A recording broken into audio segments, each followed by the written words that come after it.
Welcome to the WW2 archives, where we unlock the classified files of World War II that remained hidden for decades. Today's declassified WW2 story reveals the most audacious deception in military history. April 30th, 1943. 6:30 a.m. A Spanish fisherman spots something floating in the waters off Huelva Beach. As he rows closer, his blood runs cold. It's a corpse in a British uniform, chained to a briefcase. What he doesn't know is that he's just discovered the centerpiece of Operation Mincemeat, the secret WW2 mission that would fool Hitler into moving entire armies to the wrong location. This is the WW2 story of how British intelligence used a dead body to change World War II forever. The declassified documents we're about to reveal show how one corpse saved tens of thousands of Allied lives and made the invasion of Sicily possible. This is WW2 Declassified, the corpse that fooled Hitler, the body in the briefcase. The telegram that reached German intelligence headquarters in Berlin on May 9, 1943, should have raised suspicions. It was too perfect, too convenient.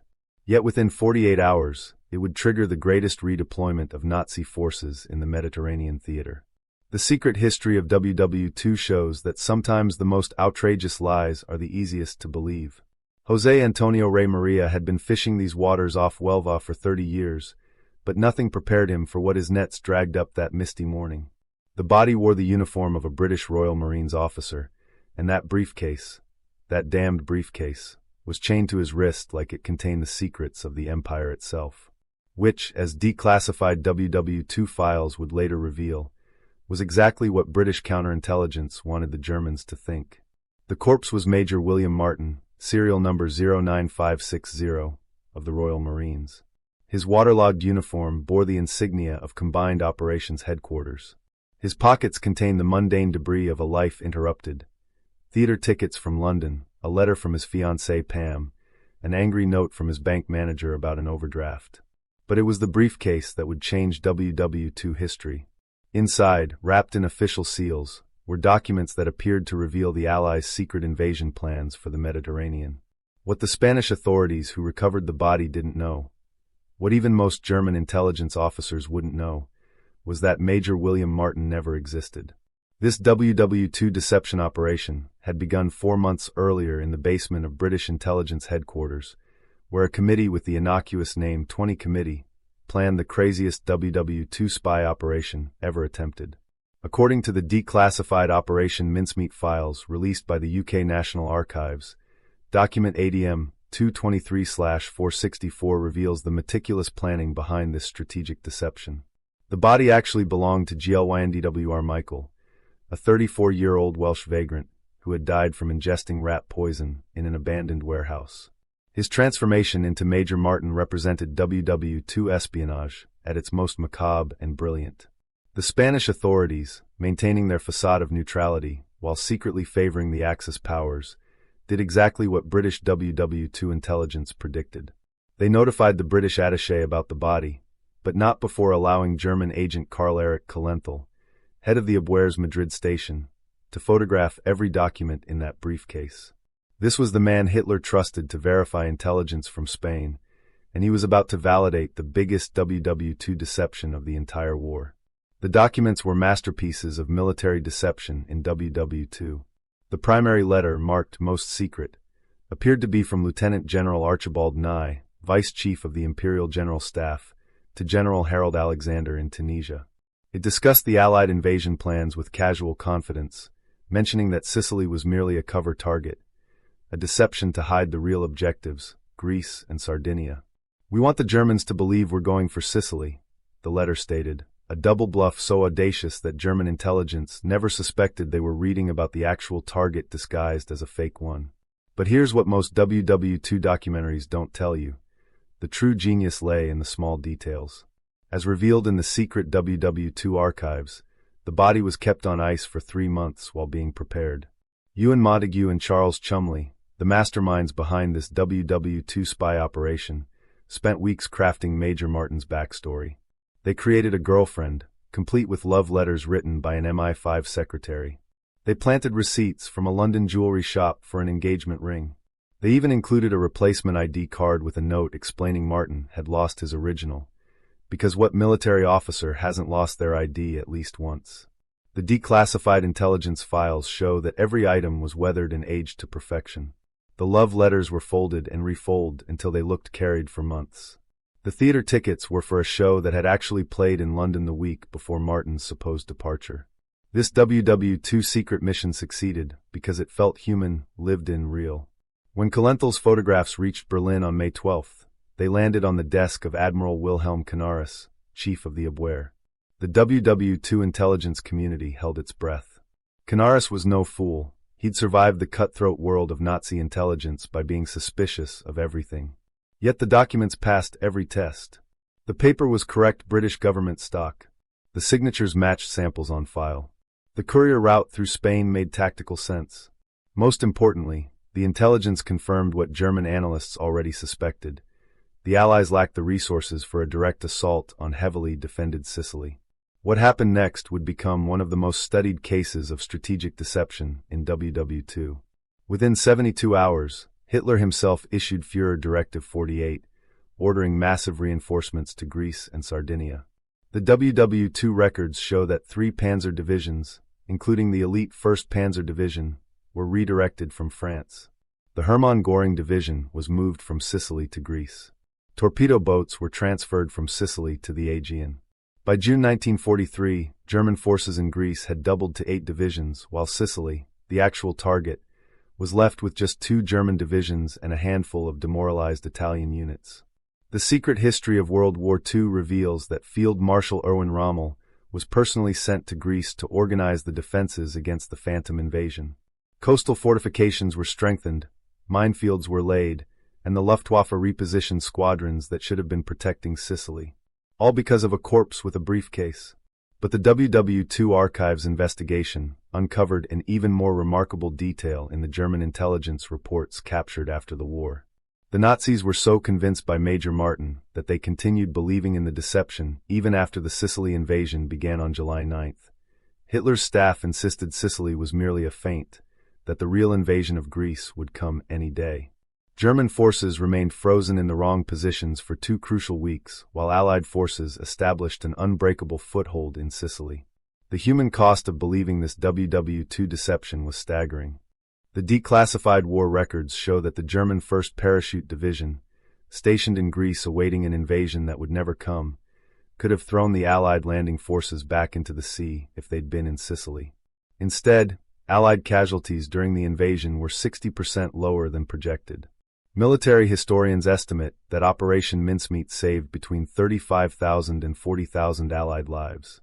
The Spanish post-mortem report, meticulously preserved in the WW2 intelligence files, noted that Major Martin had apparently drowned after an aircraft crash at sea.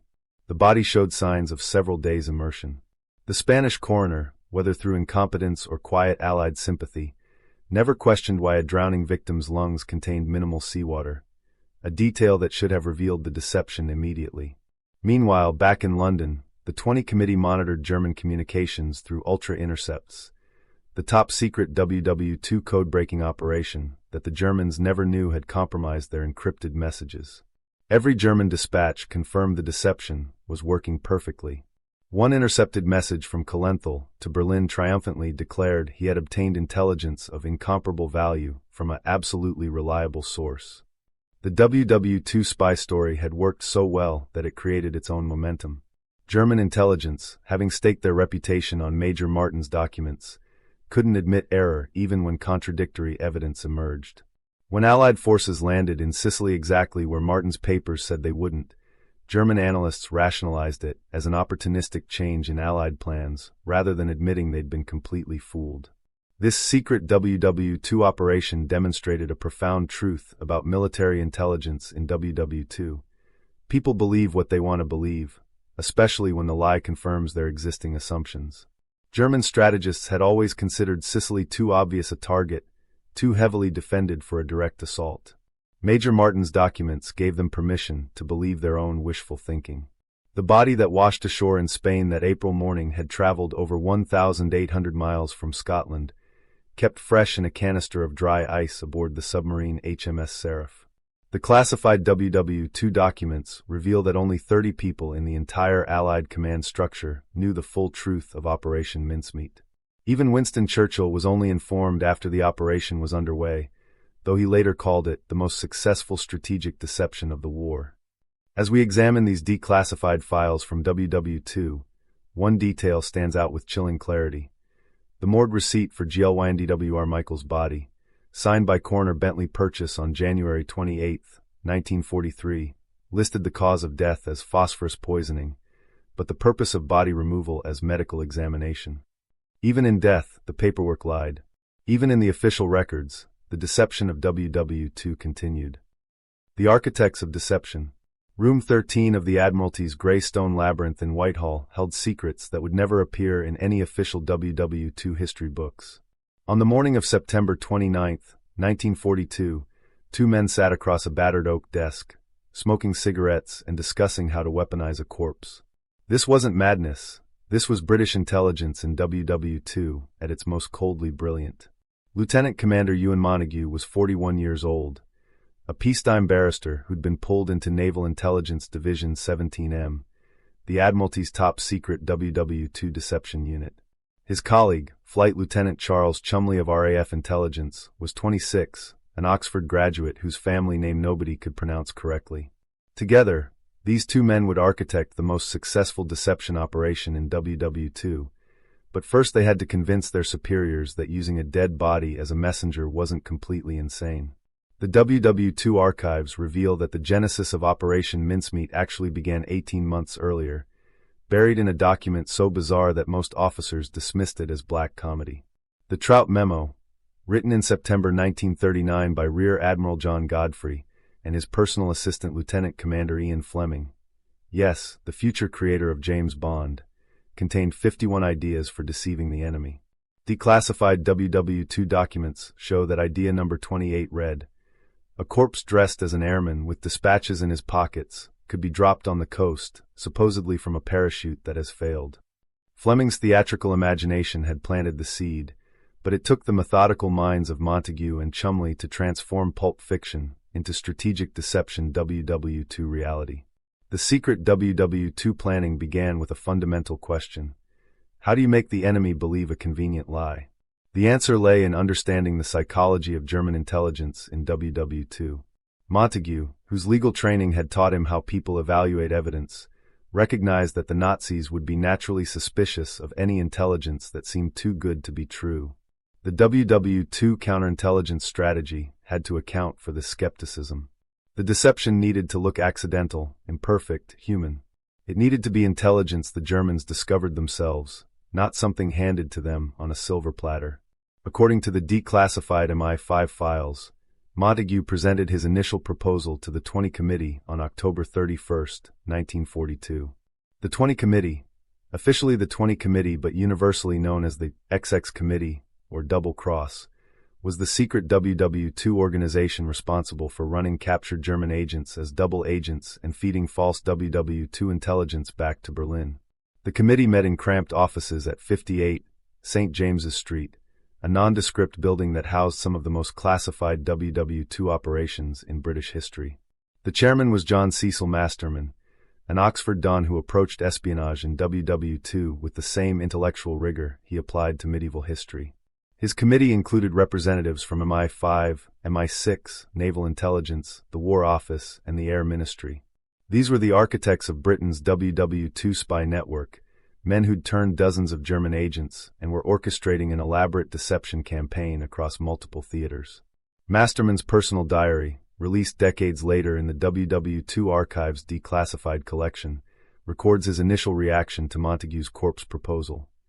Ingenious, macabre, and possibly brilliant. Also possibly a waste of a perfectly good body. The British WW2 intelligence community had attempted corpse deceptions before, with mixed results. In 1942, a body carrying false papers had been planted in Spain, but German intelligence had barely noticed. The key question was how to make this attempt different. Chumley had been obsessing over this problem for months. The secret history of WW2 intelligence shows that he'd first proposed a corpse deception in October 1942, suggesting dropping a body from an aircraft with documents suggesting British interest in occupied France. Montagu had refined the concept, recognizing that the Mediterranean theater offered the perfect stage. Everyone knew the Allies would invade southern Europe in 1943. The question was where. Sicily was the obvious choice, which meant Allied intelligence WW2 needed to make it seem too obvious. The WW2 deception strategy they developed was elegant in its simplicity. Make the Germans believe they'd intercepted accidental intelligence about invasion plans. Make them think Sicily was a cover story for the real targets, Greece and Sardinia. The beauty of this WW2 military deception was that it relied on the enemy's own intelligence gathering rather than obvious plants. But planning WW2 covert operations required navigating layers of bureaucracy that would test anyone's patience. The declassified WW2 records show that Montagu spent 6 weeks drafting proposals, securing permissions, and convincing skeptics. The first challenge was acquiring a suitable body. British law strictly regulated the use of corpses, and the Home Office wasn't enthusiastic about releasing bodies for secret military operations in WW2. The solution came through Bentley Purchase, the street Pancras coroner who'd been quietly assisting British intelligence with various unusual requests. The WW2 intelligence files reveal that Purchase agreed to identify a suitable body on condition that the deceased had no close family who might ask uncomfortable questions, and that he'd never be told the body's ultimate purpose. On January 26, 1943, Purchase contacted Montagu with news. He had a candidate. GLYNDWR Michael was perfect for the WW2 spy operation in the grimmest possible way. The 34-year-old Welsh laborer had died alone, had no family searching for him, and according to Purchase's analysis, had died from consuming rat poison laced with phosphorus. This mattered because phosphorus poisoning produced internal effects similar to drowning, prolonged fluid in the lungs. When Spanish doctors performed their autopsy, they might notice inconsistencies, but the phosphorus would provide plausible explanation. The classified WW2 documents show that Montagu and Cholmondeley took possession of the body on January 30, 1943, storing it in a special morgue facility at Hackney Mortuary. The corpse was packed in dry ice to prevent decomposition, while the WW2 deception planners worked on the crucial next phase, creating Major William Martin. This is where the WW2 counterintelligence operation transcended simple forgery and became art. Montagu understood that German intelligence would scrutinize every detail. The secret WW2 files reveal the extraordinary lengths they went to create authenticity. Major Martin needed a complete life, a backstory that would survive the most paranoid investigation. Cholmondeley handled the military paperwork. He created service records showing Martin had been commissioned in 1941, had served briefly in combined operations, and had been promoted to acting major in April 1943. The WW2 military records they forged were inserted into actual filing systems, so if German agents in Britain checked, and British counterintelligence WW2 knew several were still operating, they'd find corroborating documentation. Montagu focused on the personal touches that would make Martin human. The declassified intelligence files from WW2 show his meticulous planning. He recruited an MI5 secretary named Jean Leslie to pose as Martin's fiancée Pam. She wrote 2 love letters in her own handwriting, filled with the mundane intimacy of a real relationship. "I do think, dearest, that Mummy is rather suspicious," one letter read, discussing wedding plans with the awkward self-consciousness of a young woman in love. The photograph of Pam was actually Leslie herself, placed in Martin's wallet in a way that suggested it had been carried for months, slightly bent at the corners, showing wear along the edges. The WW2 espionage techniques included deliberately aging everything. Martin's military ID card was new, but they included a replacement card with a note from his commanding officer about the lost original. Because what looks more suspicious? Perfect documentation, or the kind of minor bureaucratic mishaps that plague every military officer? The theater ticket stubs were from Strike a New Note at the Prince of Wales Theatre, a show that had actually played the week of April 22, 1943, the date Martin supposedly left London. The WW2 intelligence planning ensured every detail could be verified. If German agents checked London theatre listings, they'd find the show existed. If they somehow obtained the theatre's records, they'd find those seat numbers had been sold. But the masterstroke was the angry letter from Lloyd's Bank at 125 Pall Mall.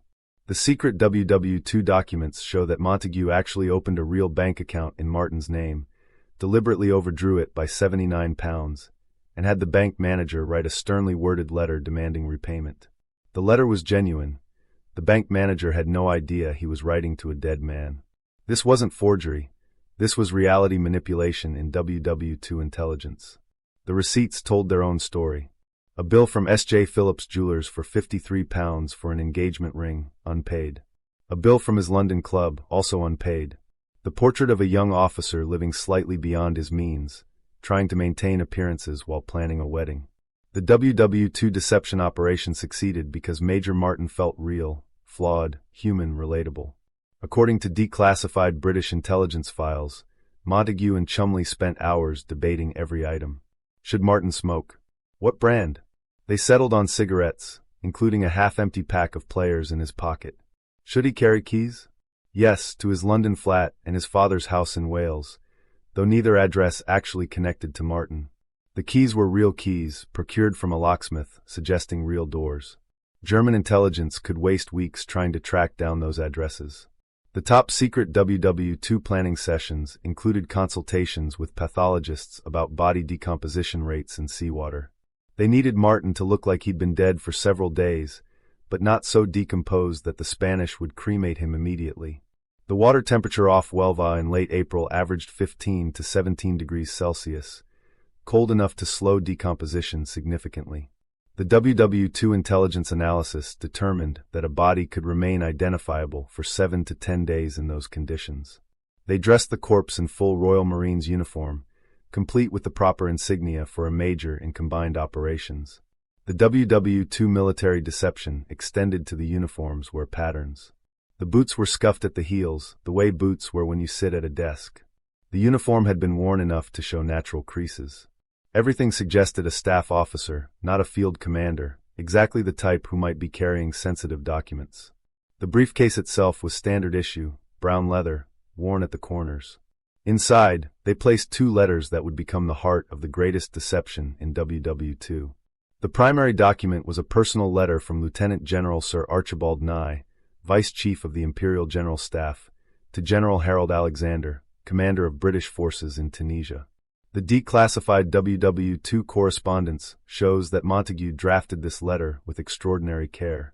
The genius was making it feel unofficial. The WW2 intelligence strategy avoided anything that looked like a formal intelligence briefing. Instead, Nye's letter chatted casually about sardines, a code reference to Sardinia, mentioned that we wanted to fool the Germans into thinking Sicily was the target, and discussed the actual objective, Greece, as if it were common knowledge among senior commanders. It was misdirection wrapped in misdirection, and it worked because it violated what German analysts expected from Allied deception in WW2. The second letter was from Admiral Lord Louis Mountbatten to Admiral Andrew Cunningham in North Africa, introducing Major Martin as a specialist in landing craft. This established why Martin was traveling with sensitive documents. He was a courier, carrying correspondence between senior commanders. The WW2 counterintelligence planning made it logical, routine, tragically unlucky. Montague and Chumley conducted rehearsals, testing every element. They reviewed captured German intelligence reports to understand what details the Abwehr valued most. They studied previous Allied deception operations in WW2 to identify what had worked and what had failed. The secret WW2 intelligence network provided feedback from double agents about what kinds of intelligence German handlers found most convincing. The final approval came from Churchill himself in mid-April 1943. The classified WW2 archives show that Churchill scrawled on Montague's proposal, "I think it might work. Let's try it." With those 6 words, the most audacious deception in World War II received the green light. On April 17, 1943, the body was removed from cold storage. A medical officer examined it one final time, confirming it would pass basic autopsy. They placed Major Martin in a cylindrical container packed with dry ice, sealed it, and transported it to Holy Loch, Scotland, where the submarine HMS Seraph waited. The secret WW2 submarine operation was ready to deliver its unusual cargo. As the container was loaded aboard, Montague reportedly whispered to the corpse, "You're about to become the most important man in World War II." Whether he actually said this, or its apocryphal, remains unclear, but the WW2 archives confirm the sentiment was accurate. Everything now depended on whether German intelligence would believe the lie. Creating Major Martin. The transformation of GLYNDWR Michael into Major William Martin required skills that no military academy taught. Pathology, psychology, forgery, creative writing, and a morbid attention to detail that would disturb anyone not engaged in WW2 espionage. What the declassified WW2 files reveal about this process shows that British intelligence in World War II understood something profound. The devil wasn't just in the details. The devil was the details. February 4, 1943. Hackney Mortuary. The body lies on a steel table, preserved in dry ice that releases ghostly wisps of vapor into the cold air. Ewan Montague stands over it with Sir Bernard Spilsbury, Britain's most famous forensic pathologist. Spilsbury had solved murders, testified in sensational trials, made his reputation on the ability to read stories written in dead flesh. Now British intelligence operations in WW2 needed him to write a story in reverse, to create a death that never happened. "The phosphorus poisoning concerns me," Spilsbury says, his clinical voice echoing in the tiled room. Spanish pathologists aren't fools. If they conduct a thorough autopsy, they'll notice the lungs don't match a drowning victim. This WW2 intelligence challenge could unravel everything. The secret WW2 mission depended on Spanish doctors accepting that Major Martin drowned when his aircraft crashed at sea. Montague had anticipated this problem. The declassified British intelligence documents show his solution was elegant: make the body's discovery so routine that Spanish authorities wouldn't look too closely. The WW2 deception strategy relied on human nature, overworked coroners taking the path of least resistance. If the body appeared obviously drowned, wore a proper uniform, carried identification, the Spanish would likely perform a cursory examination and release it for burial. But Spilsbury insisted on precision. His reputation meant everything, and the secret history of WW2 operations shows he refused to sign off on anything that might fail medical scrutiny. They needed the body to show immersion effects, skin maceration, waterlogging, the telltale signs of time in the ocean. Yet they couldn't actually submerge the corpse for days because decomposition would accelerate beyond acceptable limits. The compromise came from understanding oceanography and human physiology. The WW2 intelligence planners consulted Royal Navy medical officers about what happens to bodies in seawater. At 15 to 17 degrees Celsius, the temperature off Huelva in late April, a body would show specific immersion characteristics after 3 to 5 days. The skin would blanch and wrinkle, particularly on the hands and feet. Lividity would settle in dependent areas. But critically, if death occurred before water immersion, the lungs wouldn't show the hemorrhaging and foam typical of drowning. Spilsbury's solution was documented in the classified WW2 medical reports. They would claim Martin died from hypothermia and shock before drowning. The aircraft crash scenario supported this. The officer was thrown into cold water, lost consciousness from impact trauma, and died as his plane sank. Water in the lungs would be minimal, explained by agonal gasping rather than active drowning. It was medically plausible, and plausibility was all they needed. The WW2 counterintelligence files reveal the next challenge: creating physical evidence of an aircraft crash without an actual aircraft. They couldn't plant wreckage because British and German agents were both monitoring Spanish beaches. Any debris would be investigated, traced, potentially exposed as planted evidence. The Allied deception in WW2 had to rely on absence rather than presence, letting the Spanish and Germans fill gaps with their own assumptions. While Spilsbury addressed medical concerns, Montague's team worked on Major Martin's documentary life. Jean Leslie, the MI5 secretary playing Martin's fiancée Pam, sat in her cramped office at Blenheim Palace, MI5's wartime headquarters, writing love letters to a dead man. The secret WW2 documents preserved her correspondence, and reading them today is profoundly unsettling. "The one thing that worries me," she wrote in the first letter, "is that Mummy is rather suspicious that I'm spending this weekend with you, darling." The letter discussed wedding plans with touching mundanity, guest lists, the difficulty of finding silk for a dress with wartime rationing, concern about finding a church. Leslie poured genuine emotion into these letters because Montague had told her they needed to feel real. She treated it like a performance, method acting for an audience of German intelligence analysts. The WW2 espionage techniques extended to physical evidence of this fictional romance. Montague purchased an actual engagement ring from S.J. Phillips Jewelers on Bond Street for £53, a significant sum in 1943, equivalent to about £2,800 today. The declassified WW2 receipts show he deliberately left the bill unpaid, then had the jeweler send a polite, dunning letter. Major Martin was a man in love, spending beyond his means, juggling debts to make his fiancée happy. Relatable, human, real. But creating Pam required more than letters and receipts. They needed a photograph. Jean Leslie sat for pictures at a commercial photography studio in London, the kind of place where servicemen had portraits taken before deployment. The WW2 intelligence planning specified that the photo should look amateur, slightly out of focus, the composition imperfect. A professional military portrait would raise questions. This needed to look like a snapshot taken by a friend, the kind of photo a young woman would give her fiancé to carry into danger. They deliberately damaged the photograph, bent the corners, rubbed the surface until it showed wear, placed it in Martin's wallet and removed it repeatedly, creating the stress patterns of something carried and looked at frequently. The WW2 deception operation succeeded through accumulated micro-details that separately meant nothing, but collectively created authenticity. Charles Chumley focused on Martin's military identity. The secret WW2 military records show he created a complete service history, backdating documents to 1941. Martin had supposedly been commissioned from officer training at the Royal Marines Depot in Lympstone, Devon. He'd served briefly with a combined operations training unit before being assigned to headquarters staff. The posting history explained why he wasn't combat decorated. He was a staff officer, a planner, exactly the type who might courier sensitive documents. Creating these fake WW2 military records required inserting them into actual filing systems. Chumley couldn't just forge standalone documents. They needed to exist in official archives where German agents might verify them. British counterintelligence in WW2 knew that Germany had penetrated various military bureaucracies.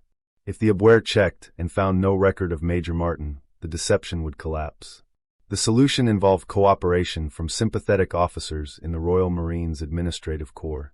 The declassified intelligence files show that a handful of personnel clerks were briefed on the operation and created genuine file entries for the fictional major. His name appeared on rosters, promotion lists, pay records. If German intelligence checked, they'd find corroboration. This was strategic deception in WW2 operating at the highest level, manipulating reality itself. The personal effects required equal attention. Montague assembled Martin's wallet contents like a curator building an exhibit. The WW2 Archives investigation reveals each item. A military identity card, properly aged, showing issue date of February 1942. A replacement card, because Martin had lost his original. The attached note from his commanding officer scolded him for carelessness. This detail was brilliant. It explained why the ID looked relatively new, while supposedly being a year old. A St. Christopher's medal on a silver chain, worn but not damaged, suggesting religious faith without ostentation. The WW2 intelligence psychology understood that Catholic imagery would resonate with Spanish authorities.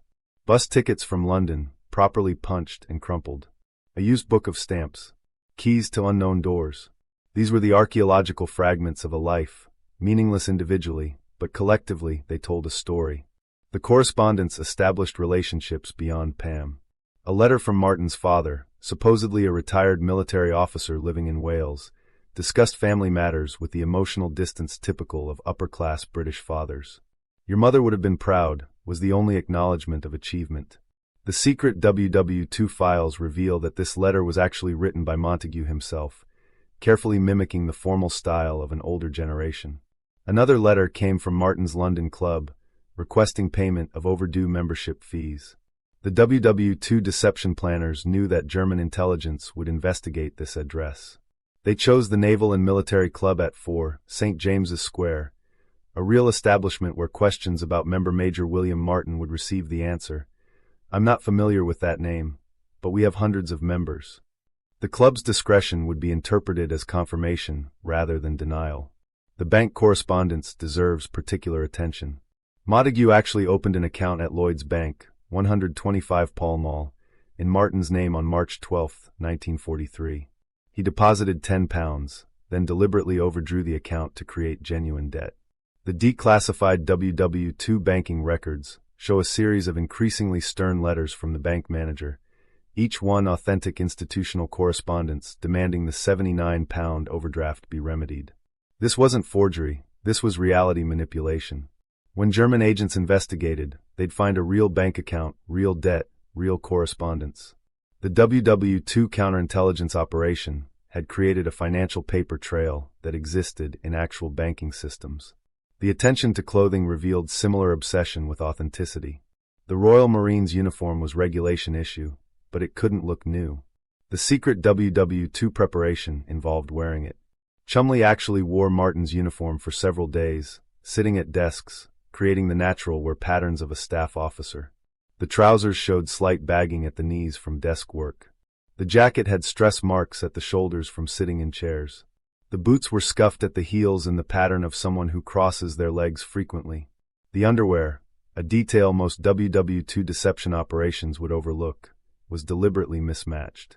One sock had been darned, the kind of wartime repair everyone performed when new clothing was rationed. The shirt collar showed slight fraying. These weren't the possessions of a parade ground officer, but of a real person navigating wartime shortages. Even Martin's physical condition received attention. Spilsbury examined the body's hands and noted they were too rough for a staff officer. The WW2 intelligence solution involved treating the hands with lotions and creams to soften the skin, creating the texture of someone who worked with paper rather than tools. They trimmed the fingernails to proper military length. They even considered the corpse's hair length, ensuring it matched regulations. The briefcase itself underwent preparation. Standard issue brown leather, they deliberately scratched and scuffed it, creating years of wear in weeks. They placed it on office floors, let people step on it accidentally, exposed it to weather. The lock showed signs of regular use. The handle was worn where hands would grip it. When German intelligence examined this briefcase, they'd see an object that had lived, not something prepared as a prop. Inside the briefcase, the crucial documents were sealed in special envelopes. The classified WW2 correspondence between Lieutenant General Nye and General Alexander was written on proper War Office stationery, with accurate letterheads and formatting. Montague had obtained genuine examples of both officers' signatures from official files, practicing until he could replicate them convincingly. But the real genius was in the content. The WW2 deception strategy avoided making the letters obviously about invasion plans. Instead, Nye's letter chatted conversationally about personnel matters, mentioned in passing that they wanted Germans to think Sicily was the target, and discussed Greece and Sardinia as if everyone already knew these were the real objectives. It violated the principle of operational security, so naturally that it felt authentic. Senior officers often were careless in personal correspondence. The second letter, from Mountbatten to Admiral Cunningham, introduced Major Martin as a specialist in landing craft operations being sent to North Africa for consultation. This established the courier's bona fides and explained why he carried sensitive documents. The WW2 military deception created plausible context for an implausible situation. As April approached, Montague faced the final challenge, preserving the body during transport and deployment. The secret WW2 logistics required the corpse remain identifiable, but show appropriate decomposition for several days in the ocean. They built a special container, a large cylindrical canister that could be packed with dry ice and sealed. The body would be kept frozen until the last possible moment, then allowed to thaw slightly before deployment. The medical team calculated timings with morbid precision. The declassified WW2 medical reports show they estimated the body would need approximately 12 to 18 hours to thaw sufficiently to appear naturally deceased rather than frozen. Too frozen, and the Spanish would notice the unnatural rigidity. Too thawed, and decomposition would accelerate beyond the plausible timeline. On April 17, 1943, Major William Martin was dressed for the last time. The Royal Marines uniform. The Mae West life jacket, worn but not inflated, suggesting it failed during the crash. The briefcase chained to his wrist with a standard courier chain. In his pockets, the wallet with Pam's photograph, the letters, the receipts, the keys, the tickets, the accumulated debris of a fictional life. Montague and Chumley stood over the body one final time. According to WW2 intelligence memoirs, Chumley suddenly worried they'd forgotten something crucial. They reviewed the checklist obsessively. Documents? Check. Personal effects? Check. Uniform properly worn? Check. Everything aged and weathered? Check. We're sending a complete stranger to do the most important job of the war, Montague said, and we don't even know if he'd have volunteered.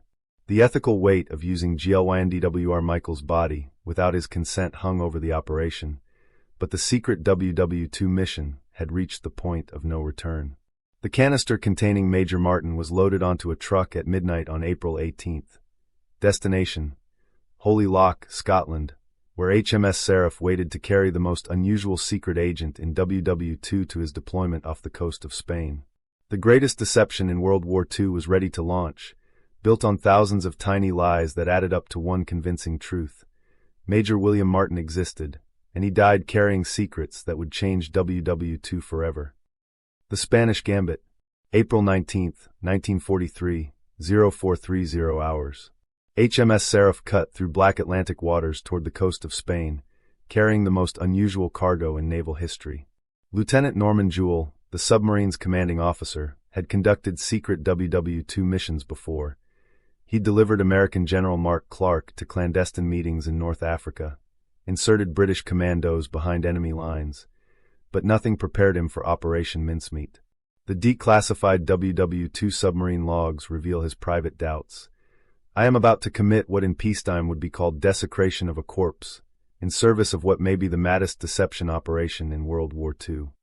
The cylindrical canister containing Major Martin rested in the forward torpedo room, surrounded by curious sailors who'd been told nothing except that the container was classified cargo for a top-secret WW2 operation. Some speculated it contained experimental weapons. Others whispered about secret agents in WW2 being smuggled into Spain. Nobody guessed the truth, that British intelligence in WW2 was about to deploy a dead man as their most effective operative. Seraph had departed Holy Loch at 1800 hours on April 19th, running submerged during daylight to avoid German patrol aircraft and Spanish fishing vessels. The secret WW2 naval operations required absolute stealth. Any observation of a British submarine near Spanish waters could compromise the entire WW2 deception plan. Lieutenant Jewell navigated by dead reckoning and brief periscope observations, heading for a specific coordinate: 36 degrees 50 minutes north, 7 degrees 15 minutes west, approximately 1,600 yards off Welva Beach. The selection of Welva was itself a masterpiece of strategic deception in WW2. Montague had studied the Spanish coast obsessively, looking for the perfect stage for this WW2 spy operation. The location needed specific characteristics: friendly currents that would carry a body to shore rather than out to sea, a local population with known pro-German sympathies, and Spanish officials who would cooperate with German intelligence while maintaining a facade of neutrality. Welva checked every box.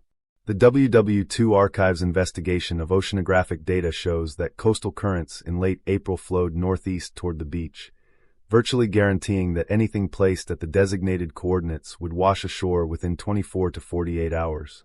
The town's population included several known German agents, and Spanish naval officers stationed there had demonstrated consistent cooperation with the Abwehr, German intelligence in WW2. Most crucially, Welva was home to Adolf Kloss, the local German consul and an active Abwehr agent. Declassified WW2 intelligence files show that British counterintelligence had been monitoring Kloss since 1940. They knew he regularly photographed sensitive documents that passed through Spanish authorities, sending them to Karl Erich Kalenthal, the Abwehr station chief in Madrid. This WW2 espionage network was exactly what Operation Mincemeat needed. But deploying the body required delicate timing. The secret WW2 mission planning calculated that Major Martin needed to appear freshly drowned, dead for perhaps 24 to 36 hours, not longer. If the body had been in the water too long, Spanish pathologists might question the timeline. Too fresh, and the lack of decomposition would seem suspicious. The WW2 deception strategy demanded precision. At 0415 hours on April 30th, Seraph surfaced in darkness 2 miles off Welva. The classified WW2 submarine logs record Lieutenant Jewell's orders: clear the bridge except for essential personnel. Bring the canister to the forward hatch. For sailors manhandled the heavy cylinder onto the submarine's wet deck, where Jewel and his first officer waited with tools to open it.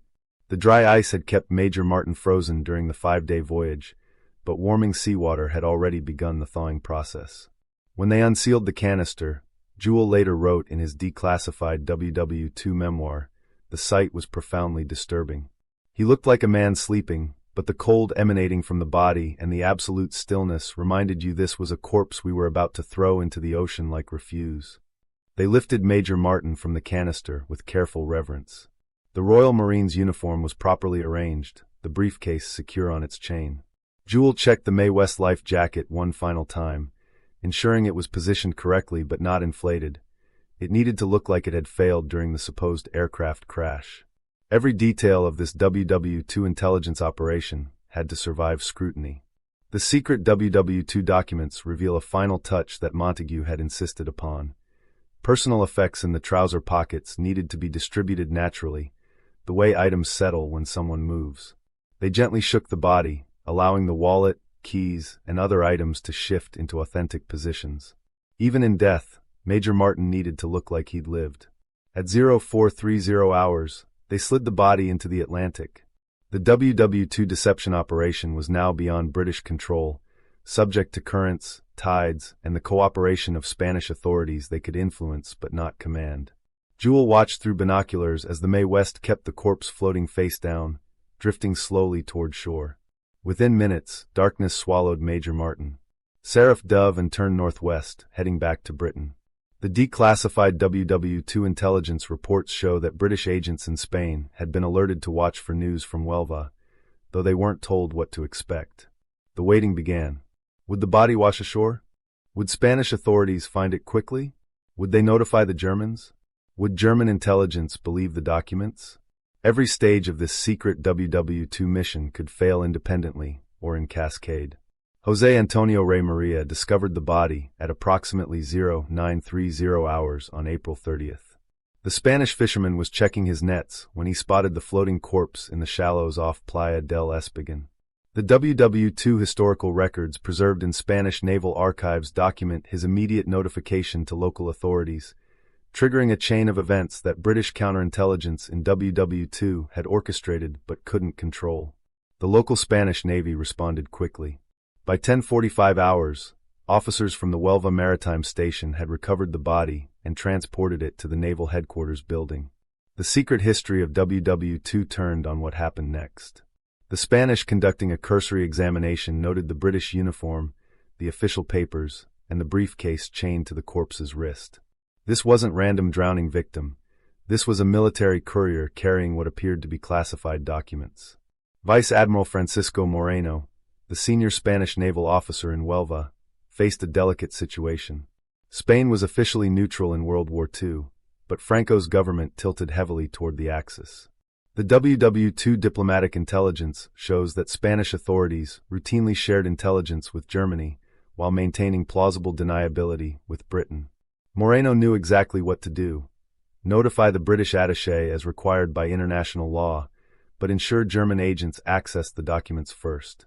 The Spanish medical examination occurred at 1600 hours on April 30th. Dr. Eduardo del Torno, the attending pathologist, conducted what the declassified WW2 autopsy reports reveal was a remarkably superficial examination. He noted the body showed signs of several days' immersion, concluded death resulted from drowning after aircraft crash at sea, and recommended quick burial due to decomposition. He either didn't notice or chose to ignore the phosphorus-damaged lungs that should have indicated poisoning rather than drowning. This cursory examination was exactly what Operation Mincemeat planners had gambled on. The WW2 deception strategy relied on Spanish pathologists taking the path of least resistance. A British officer drowned at sea? Tragic but routine. Process the paperwork, notify the appropriate authorities, arrange burial. Don't look too closely at details that might complicate the situation.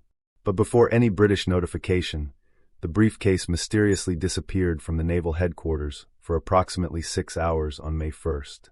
The WW2 intelligence files confirm what British agents suspected. Adolf Kloss, the German consul, had been granted private access to photograph every document. The German spy network in WW2 operated so openly in Huelva that Spanish authorities didn't even pretend to hide their cooperation. Claus worked quickly. The secret WW2 espionage operation required photographing the letters without leaving obvious evidence of tampering. He carefully opened the sealed envelopes using steam to soften the glue, a standard intelligence technique in WW2.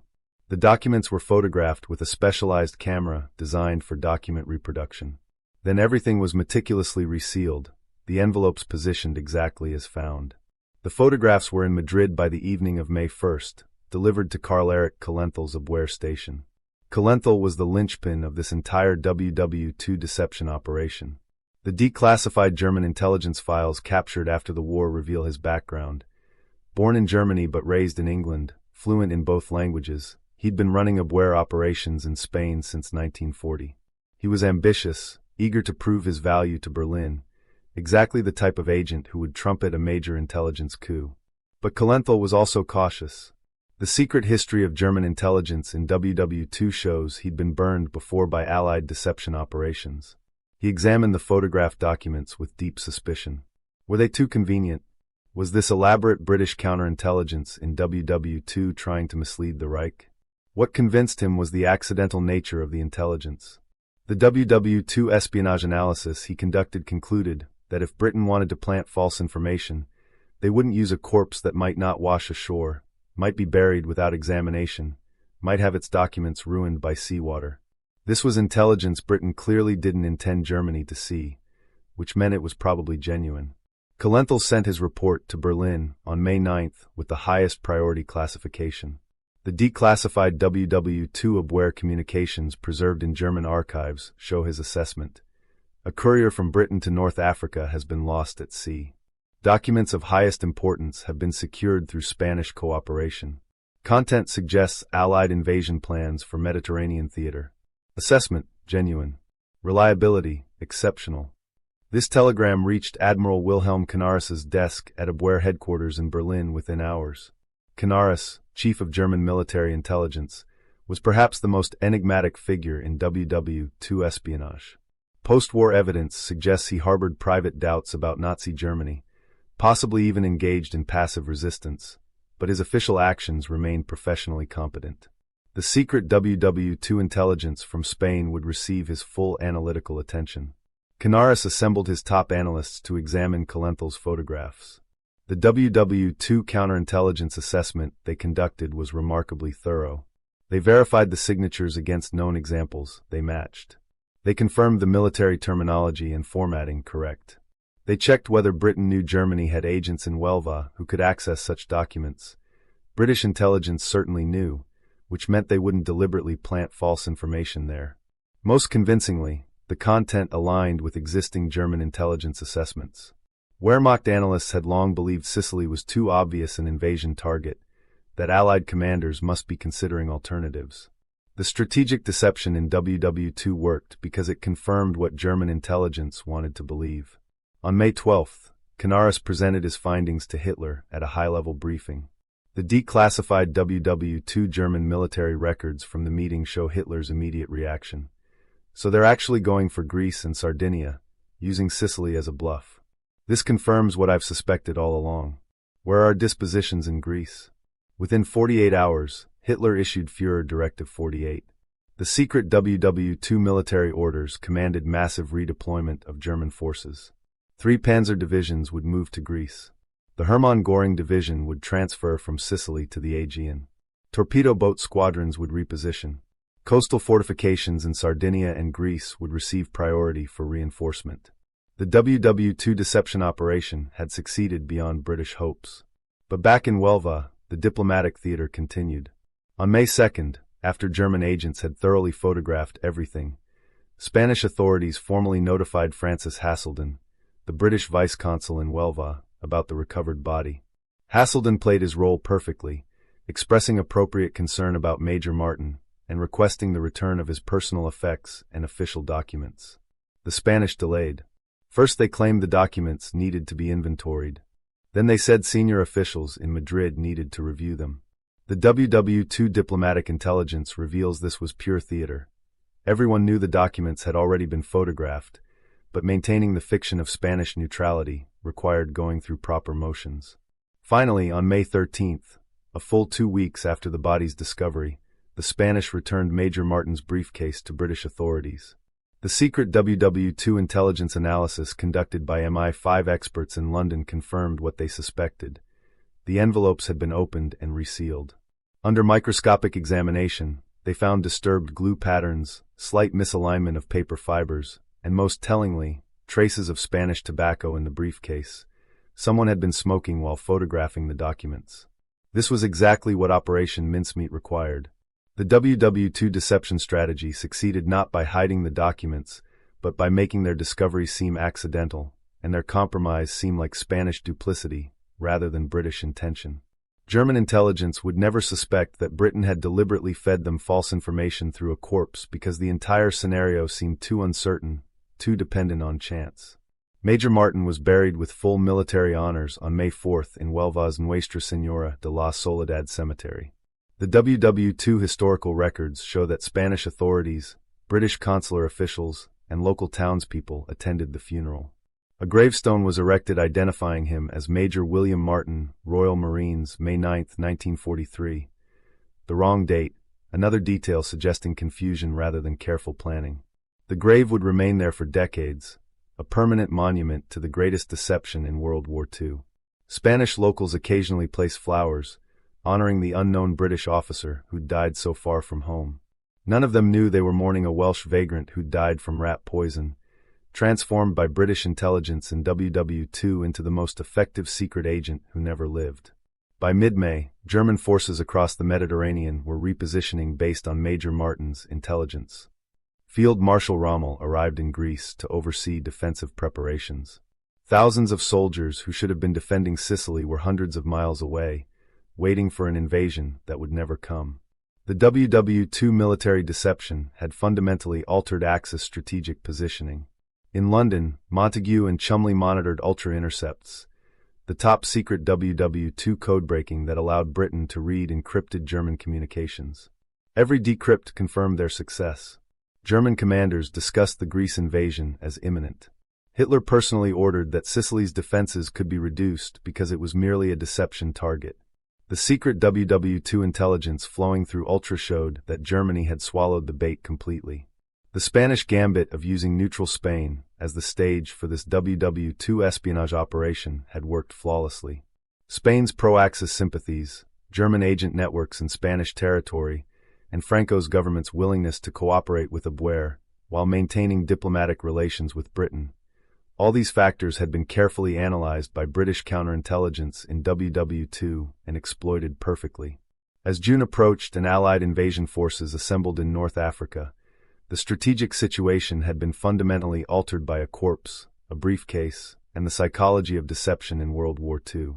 The WW2 secret mission codenamed Operation Mincemeat had accomplished what months of conventional military operations couldn't.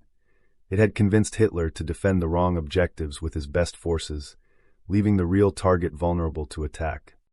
Hitler takes the bait. May 14, 1943, 1100 hours. The Wolf's Lair, East Prussia. Adolf Hitler bent over a map table in the conference room of his concrete bunker complex, his finger tracing lines across the Mediterranean. Seated around him were the architects of German strategy, Field Marshal Wilhelm Keitel, Colonel General Alfred Jodl, Admiral Karl Donitz, and the ever-present Martin Bormann. What happened in this room over the next 2 hours would represent the greatest intelligence failure in WW2, and the most spectacular success of Allied deception in World War II. Admiral Canaris stood at attention, presenting his analysis of the documents recovered from Major Martin's corpse. The declassified WW2 German military records from this meeting, captured by Allied forces in 1945, reveal Hitler's growing excitement as Canaris explained the intelligence coup. Mein Führer, the evidence is overwhelming. The British clearly intend to strike Greece and Sardinia, using Sicily as a diversionary threat to draw our forces away from the real objectives. Hitler's response would doom hundreds of thousands of German soldiers to fighting in the wrong places. "I knew it," he declared, slapping the map table. "Sicily is too obvious. The British think we're fools who can't see through such transparent deception. But we've caught them in their own game. The secret WW2 intelligence from a corpse had told Hitler exactly what he wanted to hear, confirming biases that German military intelligence in WW2 had been developing for months. What makes this moment so critical in the secret history of WW2 is that Hitler wasn't simply accepting Canaris's assessment. He was overruling his own field commanders who believed Sicily was the real target. General Erwin Rommel, despite his prestige, had argued for concentrating forces in Sicily. Field Marshal Albert Kesselring, commander of German forces in Italy, had warned that Sicily's strategic position made it the logical Allied objective. But Hitler, armed with Major Martin's evidence, dismissed their tactical judgment. The WW2 deception operation succeeded because it exploited Hitler's worst leadership characteristics: his distrust of professional military officers, his belief in his own strategic genius, and his tendency to see conspiracies and deceptions everywhere. British intelligence in WW2 had essentially weaponized Hitler's paranoia against him. Within hours of the Wolf's Lair conference, Führer Directive 48 began circulating through Wehrmacht command channels. The declassified WW2 German orders preserved in military archives show the scale of redeployment Hitler demanded. The directive's language reveals absolute confidence in the intelligence. It is certain that the Anglo-American invasion will target Greece and Sardinia, with possible secondary operations in Sicily and the Dodecanese Islands. All available forces will prioritize defense of Greece. The 1st Panzer Division, veterans of the Eastern Front and among Germany's most effective armored units, received orders on May 16 to move from France to the Peloponnese in southern Greece. The WW2 military deception had just pulled elite troops away from positions where they could have reinforced Sicily within days, sending them instead to defend beaches where no invasion would ever come. The Hermann Göring Panzer Division, already stationed in Sicily and familiar with the terrain, received orders on May 18 to prepare for transfer to Sardinia. This redeployment would take weeks to complete, involving complex logistics of moving tanks, artillery, and support vehicles by ship and rail. The secret WW2 strategy of Operation Mincemeat had effectively removed from Sicily the one division most capable of crushing the Allied invasion in its initial hours. But the WW2 intelligence victory went far beyond troop movements. Hitler's directive triggered a cascade of strategic changes across the Mediterranean theater. Coastal fortifications in Greece received priority for reinforcement. Engineers who should have been strengthening Sicily's defenses were diverted to building bunkers along Greek beaches. Artillery pieces, anti-aircraft batteries, and ammunition stockpiles were redirected. The deception in World War II was reshaping the entire defensive architecture of southern Europe. In London, Ewan Montagu and his team monitored the results through ultra-intercepts, the top-secret WW2 code-breaking operation that remained unknown to Germany throughout the war.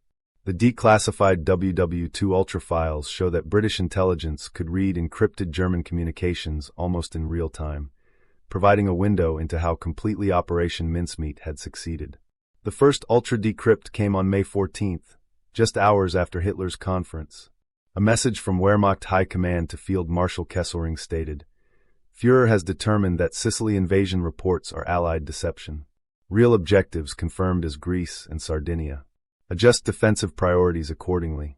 Montagu later wrote in his secret WW2 memoir that reading this decrypt was the most satisfying moment of my intelligence career. We'd fooled not just German intelligence, but Hitler himself. The ultra-intercepts over the following weeks read like a catalog of German strategic errors, each one caused by Major Martin's fictional intelligence. On May 17th, 1st Panzer Division departure for Greece approved. ETA June 3rd. On May 20th, torpedo boat squadrons redeploying from Sicily to Aegean. Naval priority is now Greek coastal defense. On May 23rd, Luftwaffe fighter squadrons transferring to Greek airfields to counter anticipated Allied airborne assault. Each decrypt confirmed that the greatest deception in WW2 was working beyond British hopes. But what made the success truly remarkable was that German intelligence continued believing the deception even when contradictory evidence emerged. The WW2 counterintelligence operation had achieved something rare.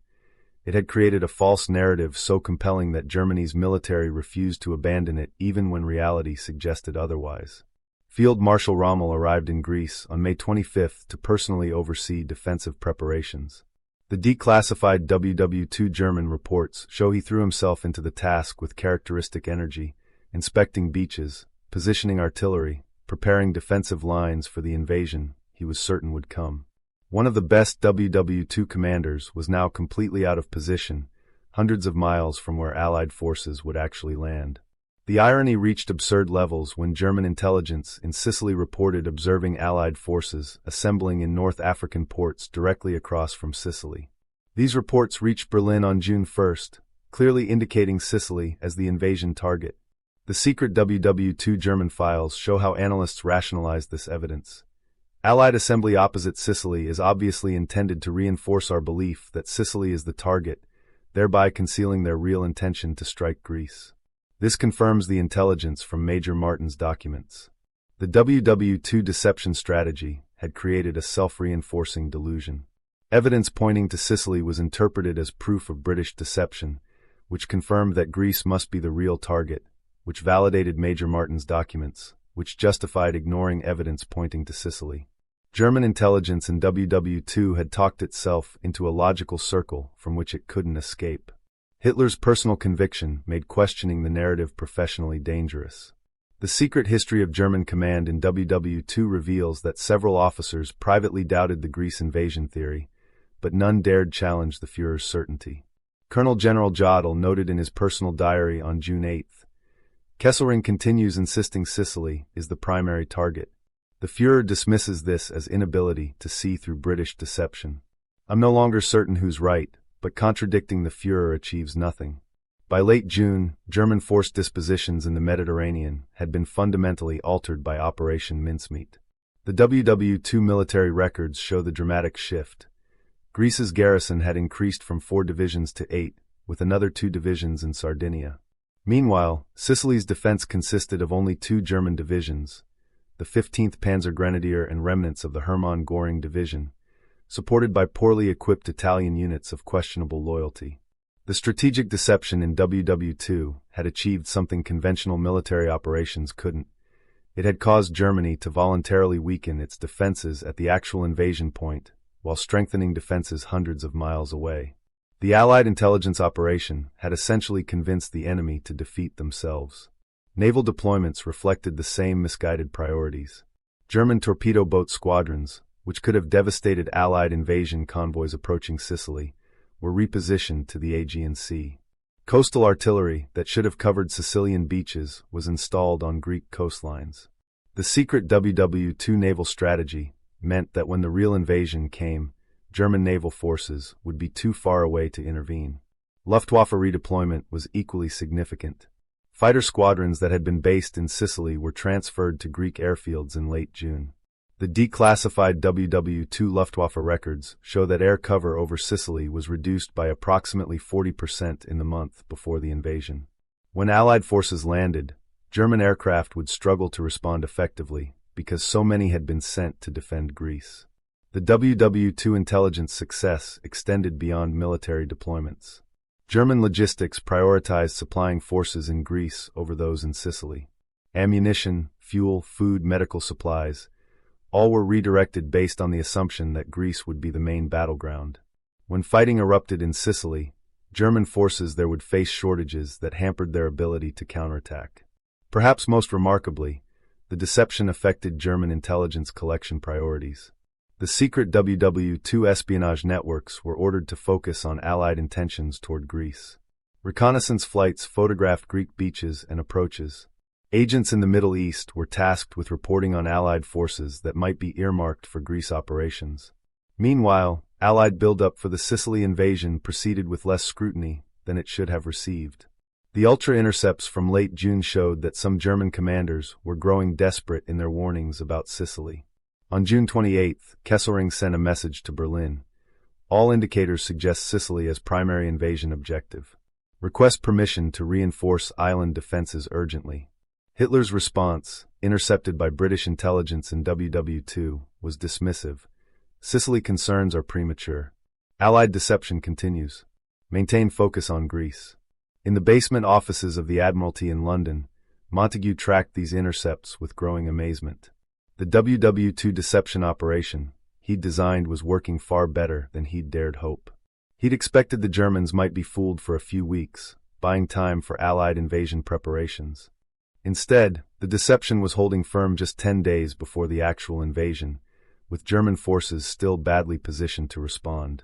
The 20 Committee met on July 1st to assess Operation Mincemeat's impact. The declassified WW2 intelligence minutes record Chairman Masterman's evaluation. "We have achieved the near impossible.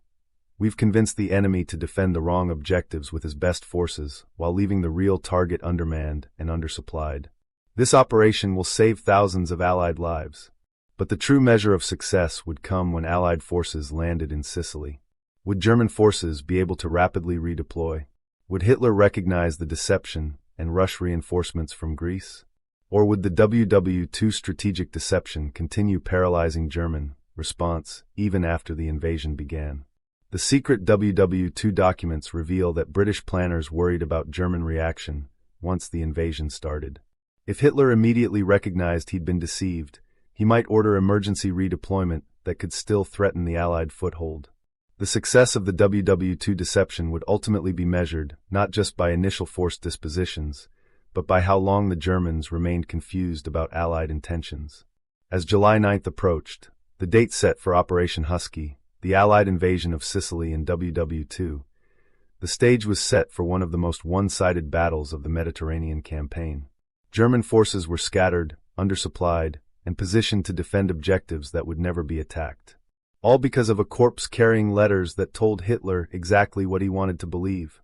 The greatest intelligence deception in World War II had fundamentally altered the strategic balance in the Mediterranean. The invasion that should have been a desperate gamble, potentially costing tens of thousands of Allied casualties, would instead exploit German weakness created by their own misplaced certainty. Major William Martin, who never existed, had changed the course of WW2 more effectively than many living generals. The invasion unveiled. July 9, 1943, 0245 hours. The Mediterranean Sea south of Sicily. Staff Sergeant James Altieri of the 504th Parachute Infantry Regiment watched the Sicilian coastline materialize through the darkness as his C-47 transport descended toward the drop zone. He'd been briefed to expect heavy anti-aircraft fire, massive German resistance, possibly 50% casualties before reaching the ground. What happened instead would prove that Operation Mincemeat had delivered the greatest Allied intelligence victory in WW2. The aircraft crossed the coast at 400 feet. Altieri braced for the flak storm that intelligence had warned about. Nothing came. The secret WW2 deception had worked so completely that German anti-aircraft batteries, which should have been positioned along this exact approach route, were hundreds of miles away in Greece, waiting for an invasion that would never materialize. Operation Husky, the Allied invasion of Sicily in WW2, involved 160,000 troops, 3,000 ships, and 4,000 aircraft in what was then the largest amphibious operation in history. The declassified WW2 invasion plans show that Allied commanders had projected casualties of 10,000 to 12,000 in the first 48 hours, based on the assumption that German forces would be concentrated and prepared. Instead, they would encounter an enemy weakened, scattered, and still convinced that Sicily was a diversion from the real invasion of Greece. At 0310 hours, the first Allied paratroops landed near Gela on Sicily's southern coast. Private First Class Arthur Gorham later described the experience in his declassified WW2 combat memoir. "We expected to land in a hornet's nest, to be fighting for our lives before we hit the ground. Instead, we assembled for 20 minutes before encountering any enemy contact. It was surreal, like they weren't expecting us." They weren't. The WW2 military deception orchestrated through Major Martin's corps had convinced German commanders that any Sicily operation would be a feint, a subsidiary attack designed to draw forces away from Greece. The secret German intelligence in WW2, so thoroughly poisoned by British counterintelligence, had left Sicily's defenders unprepared for the massive assault that was about to hit them. At 0445 hours, the naval bombardment began. Allied warships unleashed devastating fire on coastal defenses, softening positions for the amphibious landings scheduled for dawn. The declassified WW2 naval records show that many German strongpoints had been abandoned or were manned by skeleton crews. The Hermann Göring division, which should have been positioned to launch immediate counterattacks, was still partially in transit to Sardinia, another gift from Operation Mincemeat. General George S. Patton's 7th Army hit the beaches at Gela at 0515 hours. The Allied invasion of Sicily met resistance from Italian coastal units, but the expected German armored counterattack never materialized in strength. Patton's personal diary, released in the WW2 archives declassified decades later, recorded his surprise. Expected tough German opposition. Instead, we're fighting demoralized Italians who seem shocked we're actually here. Where the hell are the panzers? Those panzers were exactly where British intelligence in WW2 had wanted them. The 1st Panzer Division was in Greece, 800 miles away. The WW2 deception operation had removed from Sicily the one armored force capable of throwing the Allied invasion back into the sea during its vulnerable first hours. British forces under General Bernard Montgomery landed on Sicily's eastern coast near Syracuse at 0530 hours. The secret WW2 battle plans had anticipated fierce resistance at the beaches. Instead, they encountered sporadic fire and disorganized defenders. Lieutenant Colonel John Frost, whose unit secured the crucial Ponte Grande Bridge, later testified in declassified WW2 interviews. We'd been told to expect a bloodbath. The bridge was barely defended. Something had gone terribly wrong with German dispositions. What had gone terribly wrong was that Operation Mincemeat had gone terribly right. The strategic deception in WW2 had fundamentally altered the battle before the first shot was fired. By 0800 hours, Allied forces had established secure beachheads along 90 miles of Sicilian coastline. The WW2 invasion, that should have been the war's bloodiest amphibious operation, was proceeding with casualties 60% below projections. The declassified WW2 casualty reports tell the story. Allied forces suffered approximately 2,000 casualties on D-Day instead of the projected 5,000. The difference, 3,000 young men who lived instead of dying, was the human dividend of a secret intelligence operation in WW2 built around a corpse and a briefcase. But perhaps the most extraordinary aspect of this WW2 battle was that even as Allied forces poured ashore in Sicily, German high command still believed Greece was the primary target. The ultra-intercepts from July 9th, preserved in British intelligence archives from WW2, show the depth of German delusion. At 0920 hours, Admiral Donitz sent a message to his U-boat commanders. Sicily landings are diversionary. Maintain focus on approaches to Greece. Main invasion expected within 48 hours. Hitler himself refused to accept reality. The declassified German WW2 records from the Wolf's Lair show that when informed of the Sicily landings at 1,100 hours on July 9th, he insisted they were a feint designed to draw our reserves away from Greece before the real invasion. He specifically forbade sending reinforcements from Greece to Sicily for the first 72 hours. The WW2 deception strategy had created a psychological trap from which German command couldn't escape. Field Marshal Kesselring, commanding German forces in Italy, recognized immediately that Sicily was the real invasion. His desperate messages to Berlin on July 9th and 10th requested emergency reinforcement, particularly the return of the 1st Panzer Division from Greece. The secret WW2 communications show Hitler's response. Request denied.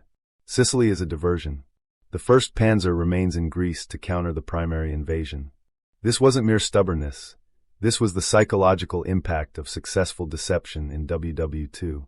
Hitler and his staff had invested so much credibility in the intelligence from Major Martin's documents that admitting error would mean acknowledging they'd been completely fooled. German command had talked themselves into a strategic corner, and pride prevented them from finding the exit. The Italian units defending Sicily collapsed quickly. The WW2 military records show that whole battalions surrendered after token resistance.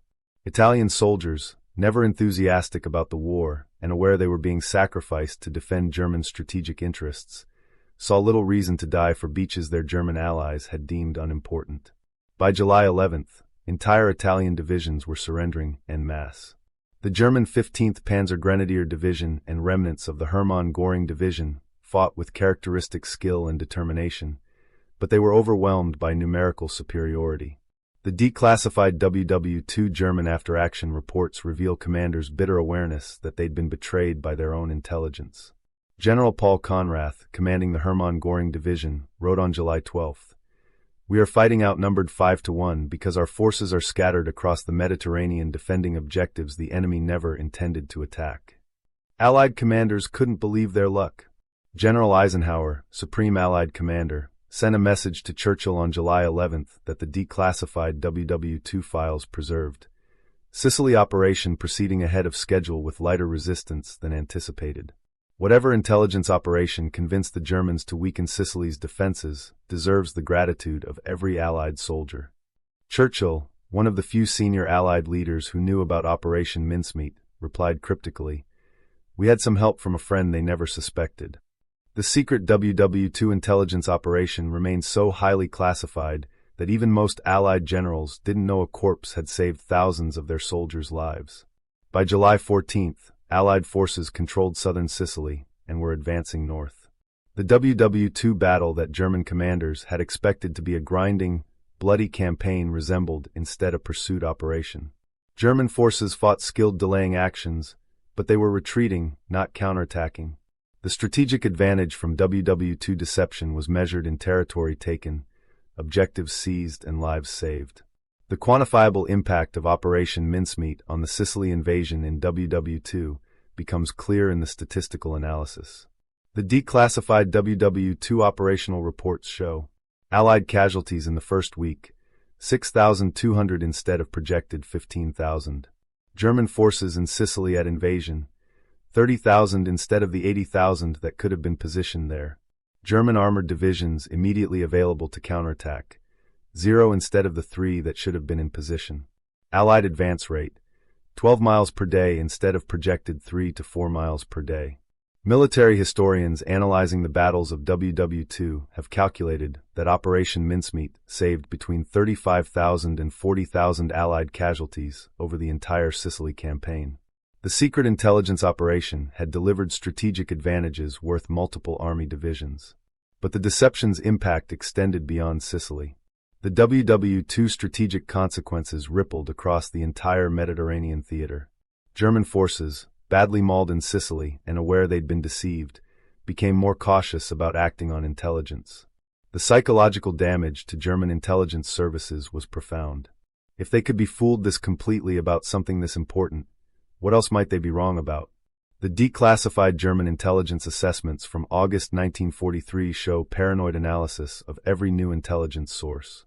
The Abwehr had lost credibility, and Karl Erich Kalenthal, the Madrid station chief who had validated Major Martin's documents, found his career effectively ended. He was quietly transferred to a minor post, his judgment forever tainted by the greatest intelligence failure in WW2. Field Marshal Rommel's time in Greece, waiting for an invasion that never came, was wasted at a crucial moment. The WW2 military deception had removed one of Germany's best commanders from meaningful operations for 2 months. His tactical genius was squandered fortifying Greek beaches while Allied forces conquered Sicily. By August 17th, after just 38 days of fighting, Sicily was entirely in Allied hands. The WW2 campaign that German planners had expected to bog down Allied forces for months had ended in complete defeat. Italy's fascist government collapsed, Mussolini was overthrown, and Italy began negotiating surrender with the Allies. The secret history of WW2 shows that Operation Mincemeat's strategic impact extended far beyond the beaches of Sicily. It had fractured the entire Axis alliance in southern Europe. General Montgomery, addressing his officers on August 20th in a meeting recorded in declassified WW2 documents, noted, "We've achieved in 5 weeks what we expected to take 5 months."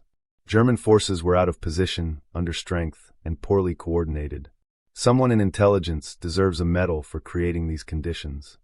That someone was a dead Welsh vagrant named Glynwr Michael, transformed by British intelligence in WW2 into Major William Martin, whose fictional death had saved tens of thousands of real lives. The WW2 deception operation had proven that sometimes the most powerful weapon isn't a bomb or a tank, but a well-crafted lie delivered to an enemy desperate to believe it. The soldiers who survived the Sicily invasion because German panzers were in Greece instead would never know they owed their lives to a corpse. The families who welcomed home sons and fathers and brothers instead of receiving telegram notifications of death would never know that secret intelligence operations in WW2 had changed their fates. The greatest deception in World War II succeeded in silence, its true impact known only to the handful of intelligence officers who'd orchestrated it. As Allied forces prepared for the next phase of the Italian campaign, German command struggled with the strategic implications of their catastrophic intelligence failure. The WW2 military records show increasing paranoia about Allied deception operations. Every intelligence source was now suspect. Every document was analyzed for signs of manipulation. The counterintelligence victory in WW2 had created lasting damage to German decision-making processes. The irony was complete. A secret WW2 operation designed to deceive Germany about one invasion had succeeded so thoroughly that it undermined German confidence in intelligence for the rest of the war. When Allied forces later landed in Normandy, German commanders hesitated to respond decisively, partly because they feared another deception. The ghost of Major Martin haunted German intelligence analysis until the final days of World War II. The Sicily invasion of July 1943 stands as proof that strategic deception in WW2 could be as decisive as any conventional military operation. The WW2 archives reveal that no other intelligence operation in the war delivered such measurable, immediate strategic advantage. And it all began with a corpse washing ashore in Spain, carrying secrets that weren't secret at all. They were lies crafted so perfectly that they became more powerful than the truth. Legacy of the Ghost. May 8, 1945. Victory in Europe. Across Britain, millions celebrated the end of World War II, with street parties, church bells, and tears of relief. In a modest office in the Admiralty building, Ewan Montagu sat alone with a classified file stamped Most Secret, containing the complete record of Operation Mincemeat. The greatest deception in WW2 had saved tens of thousands of lives, altered the course of the Mediterranean campaign, and pioneered techniques that would define Cold War espionage. Yet he couldn't tell anyone. The operation would remain classified for another 11 years. The human cost of secrecy weighed on Montagu. WW2's Michael, the Welsh vagrant whose body had become Major William Martin, lay in a Spanish cemetery under a false name with a false history. His real identity, his sacrifice, unwitting though it was, remained unknown even to his own sparse family records. The secret history of WW2 was filled with such ironies. The man who'd saved the most lives would never receive recognition, would never be honored, would remain officially non-existent. The declassified WW2 intelligence files reveal that maintaining Operation Mincemeat's secrecy after the war required elaborate deception within deception. When historians began researching the Sicily campaign in 1946-47, they noted the curious weakness of German defenses but couldn't explain it. Allied intelligence officers who'd planned the invasion but hadn't known about Operation Mincemeat assumed they'd simply gotten lucky. The secret WW2 operation remained so compartmentalized that even decades later, many participants in the Sicily invasion never learned the truth. The first crack in the secrecy came in 1950 when Ian Fleming, yes, the creator of James Bond and the man who'd originally conceived the Trout memo containing the corpse deception idea, mentioned to a journalist friend that British intelligence had conducted an extraordinary operation involving a dead body. The comment was vague, undetailed, but it launched quiet inquiries. The British intelligence operations in WW2 were beginning to emerge from classified shadows into public curiosity. Montagu faced a dilemma. The top-secret WW2 deception had strategic value even in peacetime. The techniques, the psychological principles, the operational procedures could all be adapted for Cold War intelligence operations. Revealing details might compromise ongoing operations. But the story also had historical significance that deserved documentation. In 1953, Montagu approached British intelligence authorities with a proposal. Let him write a sanitized account that revealed the basic story while protecting sensitive tradecraft. The approval process took 3 years. The declassified WW2 documents show that MI5, MI6, and the Admiralty all reviewed Montagu's manuscript, redacting details, removing names, obscuring methods.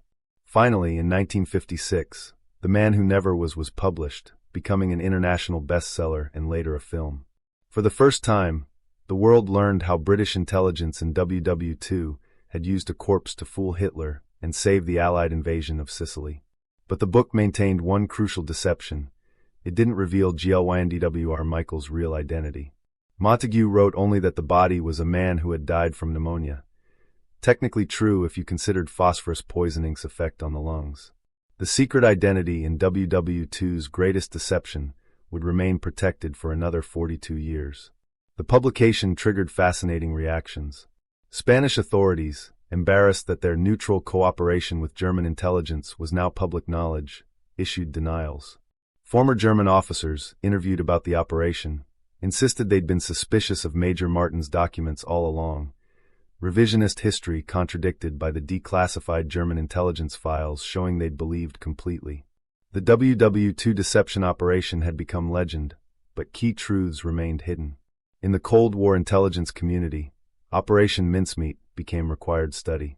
The declassified CIA training documents from the 1960s show that American intelligence agencies analyzed the operation extensively, identifying principles applicable to psychological operations against the Soviet Union.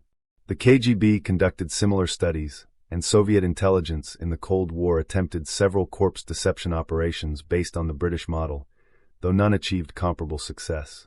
The operational template was revolutionary: exploit enemy biases, make the deception appear accidental rather than intentional, use the enemy's own intelligence gathering as the delivery mechanism, and support the lie with meticulous detail that invites verification. These principles, pioneered in Operation Mincemeat, became foundational to modern intelligence deception operations. But while intelligence professionals studied the tradecraft, the public became fascinated by the human story. Who was the corpse? Did his family know? Was using a dead body without consent ethical, even in wartime? These questions haunted discussions of the operation for decades. The secret history of WW2 intelligence ethics contained uncomfortable truths about how desperate times justified extraordinary measures. The breakthrough in identifying the corpse came from an unexpected source. In 1996, historian Roger Morgan began investigating death records in London for early 1943, looking for unclaimed bodies that disappeared from standard burial records. The WW2 archives research was painstaking, cross-referencing coroner reports, morgue logs, and burial registries. After 2 years, Morgan found him. WWII Michael, died January 24, 1943, cause of death listed as phosphorus poisoning, body released to military authorities for medical purposes. Morgan's discovery was confirmed when the British government finally declassified the complete Operation Mincemeat files in 1998, 55 years after the operation. The declassified WW2 intelligence records revealed every detail: Michael's identity, how his body was acquired, the ethical debates within British intelligence about using an unconsenting corpse, and Bentley Purchase's role in acquiring suitable bodies for secret WW2 operations. The revelation triggered calls for Michael to be properly recognized. The gravestone in Welva still identified Major William Martin, Royal Marines, with no mention of the real man beneath. In 1998, British veterans groups and historians petitioned for a new memorial acknowledging WWII Michael's unwitting sacrifice. The Spanish authorities initially resisted. The grave had become a minor tourist attraction. The grave of the man who fooled Hitler drew visitors to Welva. Changing it would require acknowledging they'd been complicit in the deception. But in 2011, a compromise was reached. A new plaque was placed on the grave reading, WWII Michael, served as Major William Martin, RM, finally giving the Welsh vagrant the recognition he'd never received in life. The ceremony dedicating the new plaque on June 19, 2011, brought together historians, veterans, and British diplomatic officials. The WW2 remembrance acknowledged a profound truth. The heroes of World War II included not just soldiers who knowingly sacrificed, but also anonymous individuals whose bodies served the war effort in ways they could never have imagined. John Steele, a British veteran of the Sicily invasion who attended the ceremony at age 92, spoke words that the declassified WW2 memorial records preserved. "I hit those beaches in July 1943 expecting to die. The Germans weren't there in the strength we'd feared. I survived, had a family, lived a long life. I owe that to many people, but perhaps most to a man I never knew, who died in poverty and was transformed into a hero against his knowledge or consent. Thank you, WWII Michael." The legacy of WW2 deception operations extends into modern military doctrine. The declassified U.S. military training manuals from the 21st century still cite Operation Mincemeat as the gold standard for strategic deception. The operation is studied at the CIA's intelligence training facility, Britain's defense intelligence training programs, and military academies worldwide. The principles have been adapted for the digital age. Modern intelligence deception now involves manipulated data, false digital trails, and information warfare, but the psychological foundations remain those pioneered by Montague and Chumley in 1943. The Cold War intelligence operations that drew directly from Operation Mincemeat included dozens of deception operations, many still classified. The declassified Cold War files released in recent decades reveal operations with codenames like Able Archer and Ryan that use similar principles. Feed the enemy intelligence that confirms their biases, make the deception self-reinforcing, exploit bureaucratic structures that resist admitting error. Perhaps the operation's most profound legacy is what it revealed about the nature of belief and deception. The WW2 intelligence lesson that proved most enduring wasn't about technical tradecraft, but about human psychology. People believe what they want to believe, especially when the lie flatters their judgment or confirms existing assumptions. This insight, bought with GLYNDWR Michael's body and validated by Hitler's credulity, has shaped intelligence operations for 80 years. The ethical questions never fully resolved. Was British intelligence justified in using Michael's body without consent? The declassified WW2 ethical debates show that even the operation's architects had doubts. Montague later wrote, "We used a man who couldn't consent, for purposes he never knew, in service of a cause he might not have supported. That it saved thousands of lives doesn't fully answer whether it was right. Modern medical ethics and laws governing human remains make such an operation impossible today."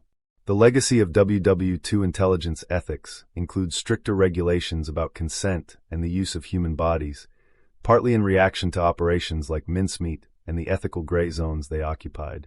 The operation's impact on the actual course of World War II can be quantified with historical precision now that all records are available. The declassified WW2 military analysis shows Operation Mincemeat caused German forces to be mispositioned for 47 days before and 12 days after the Sicily invasion, 59 total days of strategic advantage. Allied casualties in Sicily were 60% below projections, saving approximately 35,000 to 40,000 lives. The Sicily campaign ended 3 to 4 months faster than projected, accelerating Italy's exit from the war. German intelligence credibility was damaged for the remainder of the war, making them more hesitant to act decisively on intelligence during the Normandy invasion and subsequent operations. These aren't estimates or propaganda. These are conclusions from comprehensive historical analysis using German military records, Allied operational reports, and declassified intelligence assessments from multiple nations. The human dimension remains most compelling. Every soldier who survived Sicily because German panzers were in Greece, every family that welcomed home a son instead of receiving a death telegram, every life extended by months or years because the war in Italy progressed faster. These were the dividends of a secret WW2 operation, so audacious it seemed like fiction. Charles Chumley, Montague's partner in creating the deception, never sought recognition. He declined interviews, refused to discuss the operation publicly, and died in 1964 having never fully embraced his role in the most successful intelligence operation in WW2. His modesty reflected the culture of British intelligence. The best operations were those nobody knew about, and the best operatives were those who disappeared into history. Montague lived until 1985, long enough to see Operation Mincemeat declassified and studied.